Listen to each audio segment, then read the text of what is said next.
Your consistency and effort are not the problem. You are tracking macros, you're eating clean and working out almost every day, but you still don't feel like you have the athletic build you're after. So what gives? What is it going to take for you to finally look like you train? I'm Allison, and I've helped more than 100 athletic women over 40 improve their body composition without burning out. In this video, I'm going to show you the 5 most common reasons that all your hard work isn't giving you results. Let's start with the first mistake that keeps women from getting the physique they're working for, and it has nothing to do with how hard you train. This is how it goes. You see your body changing in midlife, and your first thought is, oh, I need to lose some fat. So you diet again, you cut your calories, you add more calorie burning workouts, you leave every workout exhausted, sweaty, completely spent, assuming that means it's working. Maybe you lose some weight, but when you look in the mirror, you don't like what you see. You don't see the lean, athletic, defined physique you thought was going to show up when the fat came off. Does that sound familiar? And that's where so many women get stuck. Because when fat loss doesn't create the look they wanted, they assume one of 2 things. Either the fat loss failed, or they just need to get even leaner. But fat loss only reduces size. It doesn't create shape and definition. Shape comes from muscle. So when you diet harder and focus on workouts that burn rather than build, you don't get a better physique, you get a smaller version of the same one. And this is the part most women never get told. If you've spent years dieting, underfueling, chasing lower body fat, and avoiding the phases that actually build muscle, you may never have actually built enough muscle to create the shape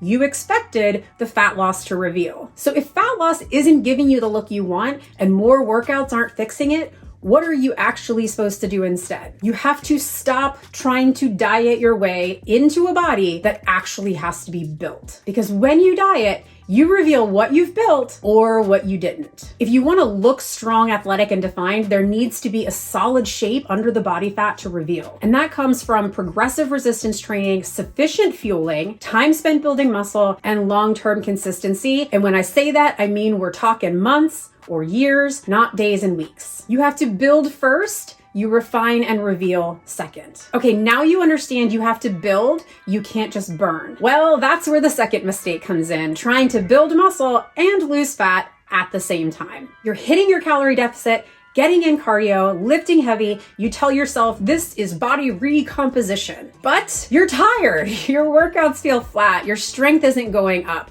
you're working harder than ever before, and your body really isn't changing. My friend, fat loss and muscle gain operate under different physiological conditions. You can't lose fat without a prolonged calorie deficit, but you can't maximize muscle gain in a calorie deficit. You might preserve your muscle, you might build a little muscle, but meaningful muscle growth requires enough fuel and high stimulus strength training. On the other hand, meaningful fat loss requires different conditions. That's reduced but well-timed fueling, plus a training strategy that you can recover from with fewer calories coming in. The more advanced you are, the harder it becomes to do both at the same time, and the slower your progress will feel. For most, it's going to be painstakingly slow. It might feel like there's a whole lot of nothing going on. When you eat less and train more to speed things up, you end up stuck in the miserable middle zone. You're not eating enough to build muscle, and you're not losing enough fat to see the change. So if trying to do both at the same time is what's keeping many women stuck, then what are you actually supposed to do? The more advanced you are, the longer you've been training, the more you have to specialize and focus in order to see changes. You can't get away with the newbie strategies that used to work for you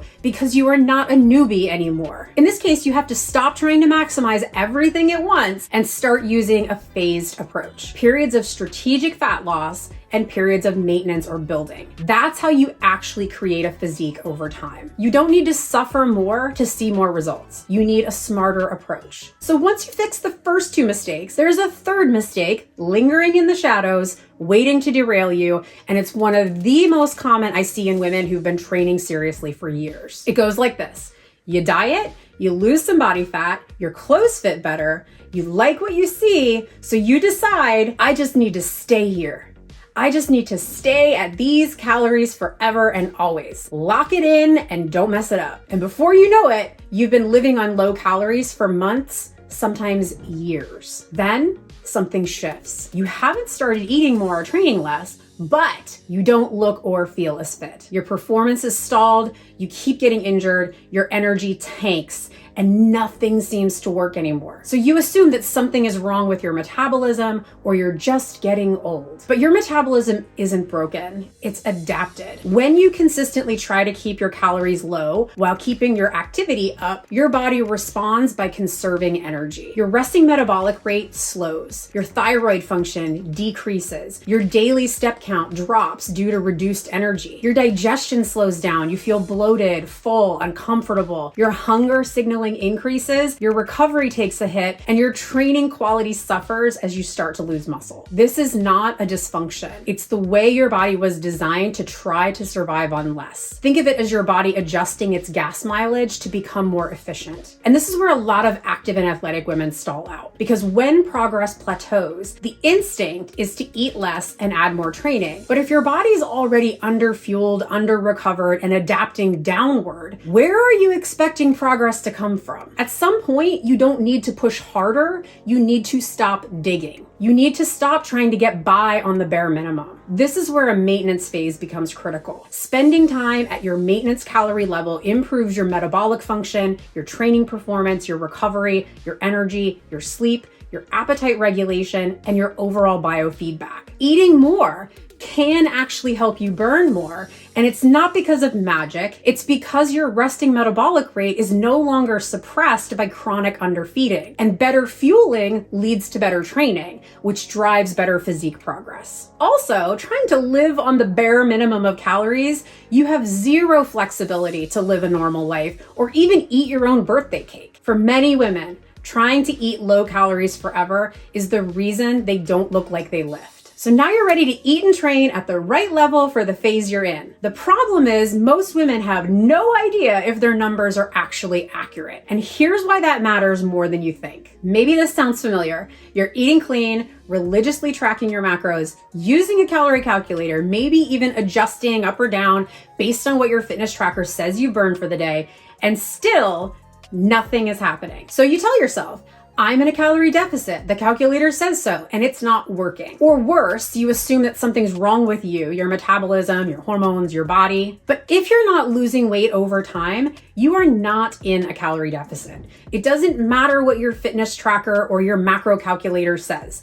The scientific body of evidence is very clear. If you're in a calorie deficit, you will lose weight. Now, this is where I tend to get a ton of pushback from the fix your hormones crowd, but I didn't say that hormones don't matter. They do matter in that hormones signal your appetite, your hunger, which dictate how many calories come in, and your hormones regulate your metabolic rate, which is the number of calories you burn. So your hormones are affecting both sides of the calories in, calories out equation. The fitness tracker and macro calculator that you found online don't know anything about your appetite and hunger signaling, your actual metabolic rate, your lean mass to fat mass ratio, your training history, daily movement, stress levels, or sleep. It's giving you a ballpark based on a fixed one-size-fits-all mathematical equation. It spits out a number that you should burn based on your height and weight. But human metabolism is far more complex. The calories outside of the equation is not a fixed number. It's highly responsive and constantly adaptive. This is why two women with the same weight, height, and activity level can have completely different calorie needs. So if the calculator isn't accurate and your fitness tracker can't be counted on, then how are you actually supposed to know what you should be eating to be in a calorie deficit? The calculator is not the answer. It is the starting point. The real process looks more like this. Start with a calculated number, follow it consistently for 2 to 3 weeks, track your weight, energy, hunger, and performance, then assess and adjust based on the data. But the key is that you have to follow the numbers and track everything consistently for a few weeks to validate the data. If you're only hitting your macros during the week and exceeding them on the weekends, we have two problems. Number one, that deficit isn't actually sustainable for you because you didn't sustain it. And two, you didn't validate the numbers because you didn't hit them consistently. But after 2 to 3 consistent weeks hitting one set of macros, it's time to ask, is my weight trending down? Is my energy stable? Is my hunger manageable? And am I recovering from training? If yes, keep going. There's no need to adjust anything. If no, it's time for a small adjustment to your daily calorie target. Not a panic cut, not doubling your cardio, not slashing your calories in half. We want to use a scalpel, not a chainsaw. Just because it's slow Doesn't mean it isn't working. Great physiques take time. And even when women get all 4 of those right, the last one is what derails them. I see it constantly and it's completely preventable. All right, here it is. You step on the scale and your weight is up. Your clothes feel tighter. You take a photo in a different lighting and suddenly everything looks worse. And immediately you panic. You start questioning everything. What am I doing wrong? Is this still working? Should I cut more calories? Do I need more cardio? And you go from following a plan to wanting to change the plan overnight. Day-to-day changes on the scale are not increases in body fat. Those fluctuations are usually due to water from increased carbs, because for every gram of carb, your body will hold 3 to 4 grams of water. Or it's more food volume in your gut, or eating later than you usually do. It could be stress, poor sleep, or even training inflammation. The scale is fickle, but fat gain requires a sustained calorie surplus over time. So when you react to one data point, you're reacting to noise. So how do you actually know when something needs to change and when you need to stay the course? You do not change the plan based on one weigh-in, one bad body image day, one high sodium meal, or one off-plan weekend. You act on the trends, not your emotions. The real work isn't just dieting or training. It's learning to tolerate the discomfort of not being your leanest self, of seeing the scale fluctuate, of feeling off in your body temporarily. To grow and change, you will have to confront why gaining weight and feeling bigger feels like a failure to you. You will have to work through that inner narrative that wants you to abandon the plan and start cutting hard, because that's the moment most women just give up and burn it down. Zoom out, let the data accumulate, focus on staying strong through the discomfort and trusting the process. Stay the course long enough for your body to respond. Now you know why the things that used to work have stopped. More effort, more cardio, stricter tracking. They look like the right moves, but they're not. And trying to do all of it at once is exactly how you stay stuck. But here's the thing, knowing what's wrong is not enough. You have to know what to do instead. And that's exactly what the next video is about. What body composition actually looks like when you stop chasing skinny and start building the physique you want. It's on your screen right now.